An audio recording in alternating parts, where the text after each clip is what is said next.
Mais comme je le laissais entendre dans mon sommaire, ce n'est pas grâce à la chimie qu'on va prouver l'existence des atomes, mais grâce à une nouvelle branche de la physique qui apparaît au cours du 19e siècle et qui va aussi faire appel à l'hypothèse atomique, c'est la thermodynamique. La thermodynamique est la science qui s'intéresse à la chaleur. Son invention est attribuée à Sadi Carnot en 1824, qui modélise les machines à vapeur en plein essor à cette époque. Elle est basée sur quelques principes, dont la conservation de l'énergie et l'irréversibilité des phénomènes, c'est-à-dire que la chaleur va du chaud vers le froid, mais jamais spontanément l'inverse. Depuis Lavoisier, une des principales hypothèses pour expliquer la chaleur était une substance appelée le calorique, censée s'échapper des corps les plus chauds vers ceux les plus froids, comme un fluide. L'autre hypothèse faisait appel aux atomes, la température étant en fait une mesure de l'agitation des molécules ou des atomes. Hypothèse avancée par Boyle dès le XVIIe siècle, la chaleur étant donc la propagation de proche en proche de cette agitation au gré des chocs des molécules ou des atomes. Chacune de ces hypothèses avait ses avantages et ses inconvénients.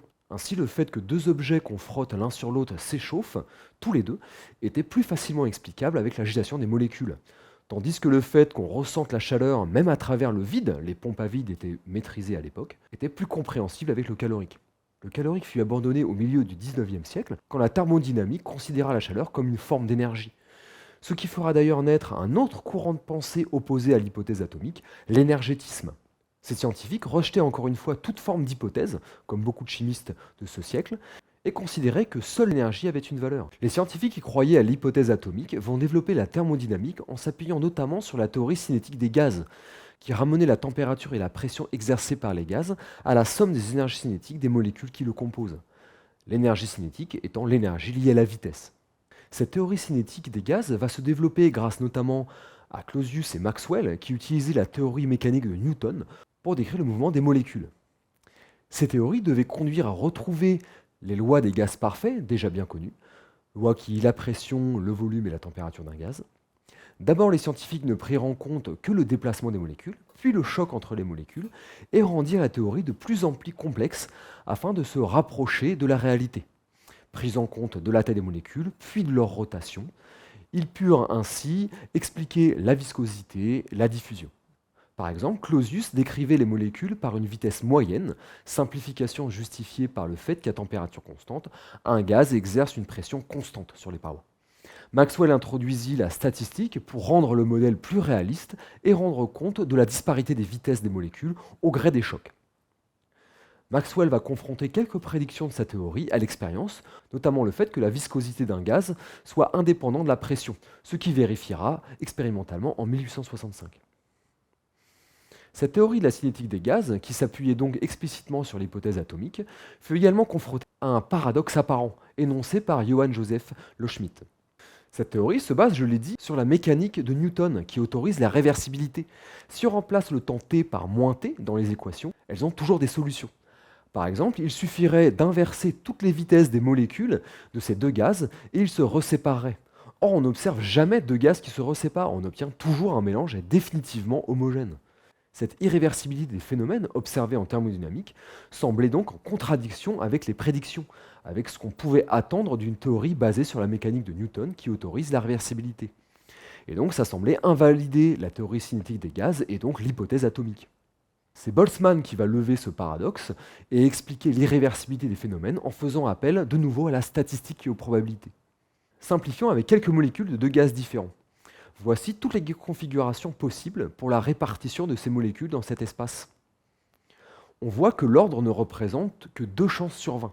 La probabilité est ici déjà faible de revenir à l'ordre avec 6 molécules. Maintenant, si on reprend mon animation de tout à l'heure avec plusieurs centaines de molécules, la probabilité d'avoir l'ordre devient ridiculement petite par rapport au nombre incommensurable de possibilités de désordre. Instinctivement, on voit mal d'ailleurs les molécules revenir par hasard à l'ordre. Alors quand on sait que dans une simple bouteille, il y a un nombre de molécules de l'ordre du milliard de milliards, et qu'on passe en plus à 3 dimensions, donc avec un nombre de degrés de liberté encore plus grand, on ne retombera jamais par hasard sur l'ordre. L'irréversibilité des phénomènes est donc une propriété qui n'est pas inscrite dans le mouvement des molécules à leur échelle, mais une propriété qui émerge à notre échelle, due à une plus grande probabilité de désordre au vu du grand nombre de configurations possibles, contrairement à un retour à l'ordre impliquant un nombre de configurations très restreint. Durant ce même 19e siècle, va être découvert le mouvement brownien. Des particules en suspension dans un liquide ont un mouvement complètement aléatoire. Après plusieurs expériences, ce mouvement est attribué au fluide lui-même et non à des causes extérieures comme des courants d'air ou d'eau. Les tenants de l'hypothèse atomiste vont l'interpréter comme les chocs des molécules sur la particule en suspension. La modélisation mathématique de ce phénomène va être rendue possible par plusieurs avancées. Citons Von Hoff qui découvre en 1886 qu'on peut étendre la loi des gaz parfaits aux solutions diluées. La pression exercée par le choc des molécules du gaz sur les parois de ce qui l'arrête étant remplacée par la pression osmotique dans le cadre des solutions diluées, c'est-à-dire la pression qu'exerceraient les molécules de la substance dissoute, les molécules de soluté, sur la paroi d'une membrane qui ne laisserait passer que le solvant et non ces molécules de soluté. Cette pression s'exerçant lorsque le solvant migre vers la solution la plus concentrée afin d'équilibrer les concentrations. La théorie cinétique des gaz va donc pouvoir aussi modéliser les solutions diluées en plus des gaz. Puis Einstein, qui dans son article de 1905, va démontrer qu'il n'y a pas de limite de taille pour cette loi de Von Hoff, et qu'on peut donc appliquer la théorie cinétique des gaz aux solutions diluées, même en remplaçant les molécules dissoutes par des particules visibles au microscope. La théorie cinétique des gaz va donc pouvoir modéliser le mouvement brownien, qu'il ait lieu dans un gaz ou dans un liquide. L'avantage du mouvement brownien est qu'on peut visualiser les particules en suspension au microscope, contrairement aux molécules et aux atomes. Dans les animations qui vont suivre, je ne vais représenter que des gaz, même quand je parlerai de liquide, car c'est, je pense, plus facile à visualiser et à comprendre. C'est Jean Perrin qui va mener le premier les expériences pour vérifier la théorie cinétique des gaz appliquée au mouvement brownien en 1908. Il va d'abord prouver expérimentalement ce qu'Einstein avait démontré théoriquement, à savoir qu'il n'y a pas de limite de taille pour les particules en suspension. Pour ça, il utilise les émulsions et va faire intervenir la théorie de Boltzmann, qui avait généralisé la théorie cinétique des gaz dans un champ de force. Ainsi, dans un champ gravitationnel, les particules d'un fluide, gaz ou liquide, se répartissent comme ceci. Il en va de même pour l'air de l'atmosphère, évidemment, qui se raréfie avec l'altitude. C'est ce qu'on appelle la distribution de Boltzmann. Si on place dans ce fluide une particule plus grande, elle va tomber à cause de la gravité, mais également subir les chocs des molécules qui peuvent la faire remonter. Ainsi, si on place beaucoup de ces molécules dans une colonne de fluide, elles vont elles aussi se répartir selon la distribution de Boltzmann. L'avantage, encore une fois, c'est que les particules en suspension, contrairement aux molécules, sont visibles au microscope. Jean Perrin va observer au microscope donc la répartition de ces particules suivant la hauteur dans un liquide et obtenir des résultats conformes aux prédictions de la théorie de Boltzmann appliquée au mouvement brownien. Les points représentant ici les particules en suspension dans le liquide et non les molécules. Perrin montre donc avec cette expérience que la théorie cinétique des gaz parfaits s'applique bien au mouvement brownien. Toujours dans son article de 1905, Einstein choisit de décrire le mouvement brownien par une caractéristique, le déplacement horizontal, afin de s'affranchir de la gravité. Einstein démontre que ce déplacement au carré est proportionnel au temps. Il dépend aussi de la taille des particules dans le liquide, de la viscosité du liquide, du nombre d'Avogadro, de la température et de la constante des gaz parfaits R. Le nombre d'Avogadro est le nombre de molécules contenues dans 22,4 litres de n'importe quel gaz à 20 degrés Celsius. Pour comprendre pourquoi le nombre d'Avogadro apparaît, on va raisonner avec des grains de fumée dans l'air, donc dans un gaz, parce que c'est plus facile à comprendre. L'idée est qu'on repère les positions des particules en suspension en un temps donné, disons toutes les 30 secondes pour commencer. On obtient ça. Si on zoome sur la trajectoire tracée en 30 secondes, et qu'on recommence en repérant la position toutes les 1 seconde cette fois, on obtient le même genre de trajectoire. On procède ainsi en prenant des laps de temps de plus en plus courts, et on retrouve toujours le même genre de motif. C'est ce que les mathématiciens appelleront une fractale. Sauf que dans notre cas, on ne va pas pouvoir zoomer à l'infini, puisque les molécules qui choquent la particule et qui la font bouger ont une certaine taille. Et c'est là qu'intervient le nombre d'Avogadro, qui est, je le rappelle, le nombre de molécules présentes dans 22,4 litres de gaz. Ce sont ces molécules qui choquent la particule, donc ce nombre d'Avogadro intervient dans la formule du déplacement de la particule en suspension. La distance x que parcourt la particule, le temps t, la température grand T, le rayon A de la particule se mesurent pendant l'expérience. La viscosité Z du liquide se mesure également. R est la constante des gaz parfaits. Il ne reste plus que le nombre d'Avogadro grand N. C'est l'inconnu à calculer. Jean Perrin va faire varier la masse des grains, la masse des particules dans un rapport de 1 à 15 000 et la viscosité du liquide dans un rapport de 1 à 125 et trouve des valeurs pour le nombre d'Avogadro assez proches les unes des autres et proches d'une estimation théorique faite quelques années plus tôt. Dans le livre qu'il publie en 1913, Perrin répertorie 11 autres phénomènes indépendants faisant intervenir le nombre d'Avogadro et trouve des valeurs concordantes, corroborant ainsi de façon éclatante l'existence des atomes et des molécules. En 1912, trop tard pour que Perrin ne l'ajoute à son livre, le clou est définitivement enfoncé avec la diffraction des rayons X. Parlons d'abord du comportement ondulatoire de la lumière. Pour comprendre comment se comporte une onde, prenons les vagues à la surface de l'eau, ondes classiques facilement visibles. Ces ondes diffractent quand elles rencontrent un milieu discontinu, ici un obstacle avec une ouverture. Il en va de même pour la lumière, et plus l'ouverture est petite, plus la diffraction est importante. Si on ajoute une deuxième ouverture, chaque onde issue d'une des deux ouvertures interfère avec l'autre, c'est-à-dire qu'elles s'additionnent si elles sont en phase et elles se soustraient si elles sont en opposition de phase.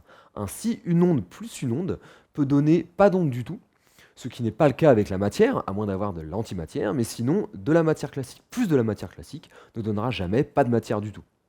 Cette expérience a été réalisée avec de la lumière par Young en 1801, confirmant son comportement ondulatoire.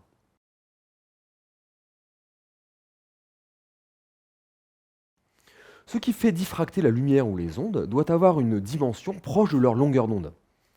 Et en 1895, Wilhelm Röntgen met en évidence un rayonnement électromagnétique nouveau qu'il nomme rayon X et qui s'avère être beaucoup plus énergétique que la lumière visible et donc avec une longueur d'onde bien plus petite. En 1912, Max von Laue a l'idée d'envoyer un faisceau de rayons X sur un cristal dont la périodicité, la distance entre les molécules pour faire simple, est proche de la longueur d'onde des rayons X.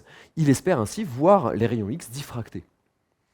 Lui et son équipe testent plusieurs cristaux, sel marin, chlorure de sodium, sulfure de plomb, sulfure de zinc. Ils obtiennent sur une plaque photographique une figure comme celle-ci, et Laue l'interprète comme la diffraction des rayons X par le réseau du cristal, apportant au réseau imaginé par Bravais une signification expérimentale et une nouvelle preuve pour l'atomisme. En étudiant les diagrammes de diffraction, William Bragg, père et fils, recense en 1915 9 types de mailles cristallines. Et au prix de calculs fastidieux, on peut déduire de ces diagrammes de diffraction la disposition des molécules dans les cristaux simples. L'arrivée des ordinateurs modernes rendra la tâche plus facile pour les cristaux plus complexes. Une détection plus directe des atomes sera rendue possible avec l'avènement des microscopes électroniques, puis des microscopes à effet tunnel dans les années 1980. Le microscope à effet tunnel permet d'étudier la surface des métaux en faisant circuler un courant électrique entre le métal à étudier et la pointe du microscope taillée suffisamment finement pour qu'elle ait la taille des atomes. Normalement, le courant électrique ne peut pas traverser le vide qu'il y a entre la surface du métal et la pointe, l'air étant enlevé dans le microscope. Mais si on maintient la pointe suffisamment proche, le courant se met à circuler même à travers ce vide, grâce à l'effet tunnel. Ainsi, en parcourant la surface du métal étudié avec la pointe du microscope, on détecte la présence des atomes par mesure du courant électrique qui circule. On obtient ce genre d'image entre guillemets, ici un échantillon d'or. Ça n'est pas une image au sens classique puisque c'est une détection de courant électrique et non de la lumière qui entre dans un appareil optique. Je ne vais pas entrer dans les détails de ce qu'est l'effet tunnel, qui a été découvert grâce à la physique quantique, je l'aborderai plus tard. Pour les plus pressés, je mets en description une petite vidéo sur l'effet tunnel, vidéo développée par Julien Bobroff, qui est un spécialiste de la vulgarisation de la physique quantique. Donnons le mot de la fin à Jean Perrin. La théorie atomique a triomphé. Encore nombreux naguère, ses adversaires, enfin conquis, renoncent l'un après l'autre aux défiances qui, longtemps, furent légitimes et sans doute utiles. C'est au sujet d'autres idées que se poursuivra désormais le conflit des instincts de prudence et d'audace, dont l'équilibre est nécessaire au lent progrès de la science. Mais dans ce triomphe même, nous voyons s'évanouir ce que la théorie primitive avait de définitif et d'absolu. Les atomes ne sont pas ces éléments éternels et insécables dont l'irréductible simplicité donnait au possible une borne, et dans leur inimaginable petitesse, nous commençons à pressentir un fourmillement prodigieux de mondes nouveaux. Et c'est pour un prochain épisode. Comment connaît-on les constituants des atomes ?